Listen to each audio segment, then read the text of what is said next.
guys, welcome back again sa ating YouTube channel. So for today's video ay magluluto lang tayo guys ng ginisang sari-saring gulay. Ito guys yung ating sahog na karning baboy na isangkot siya na natin ito. Ilalagay lang natin guys sa tabi ng ating kawali at ilalagay na natin yung ating bawang.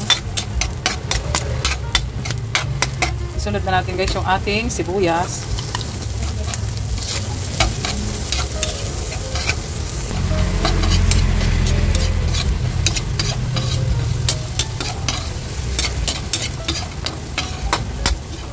Isunod na natin guys ang ating kamatis.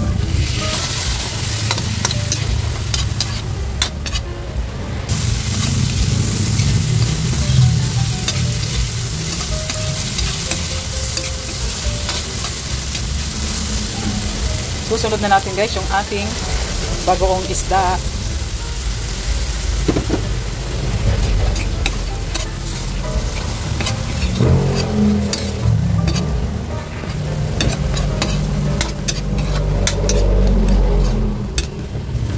At isunod na rin natin guys yung ating tubig na ating pangsabaw.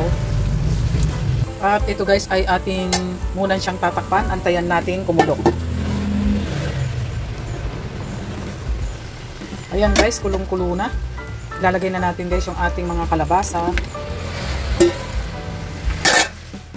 At ganun din yung ating mga kamote. Sabay halu-haluin.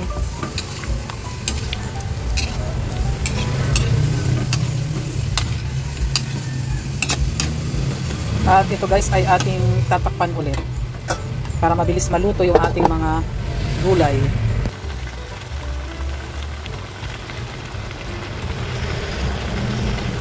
Ayan guys, wag muna natin siyang tatakpan. Isunod natin guys ang talong. Sabay halu-haluin.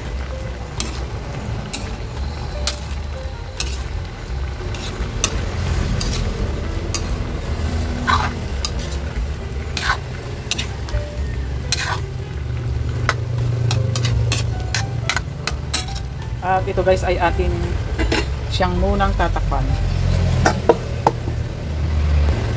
Update guys sa ating niluluto.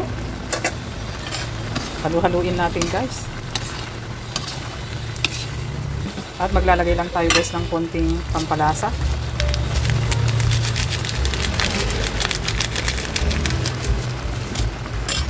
Halu-haluin natin ulit.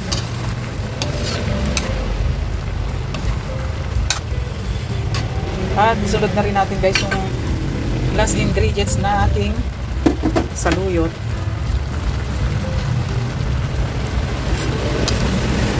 Halu-haluin natin ulit.